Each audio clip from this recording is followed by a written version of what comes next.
శివ దర్శనం ఎప్పుడు చేసుకోవాలి అంటే సాయంత్రం చేసుకోమని చెబుతారు. విష్ణు దర్శనానికి ఉదయం బాగా మంచి సమయం. అందుకే మనకి ధనుర్మాసం మనం వెళ్ళిపోయింది, మార్గశిర మాసం ఉందే ధనుర్మాసం. తెల్లారగట్ట 4 గంటలకు లేచి విష్ణు ఆలయాలు కడతారు.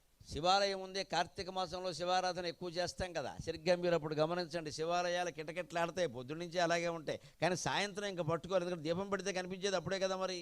అందుకని శివాలయాల్లో సాయంత్రం రద్దీ ఎక్కువ ఉంటుంది, విష్ణు ఆలయాల్లో ఉదయం రద్దీ ఎక్కువ ఉంటుంది. దయచేసి ఈ మాటను చాదస్తంగా తీసుకోకండి. విష్ణు ఆలయాల్లోకి సాయంత్రం వెళ్ళొద్దని, శివాలయాల్లోకి ఉదయం వెళ్ళొద్దని దీని తాత్పర్యం కాదు. అది చాదస్తం అయిపోతుంది.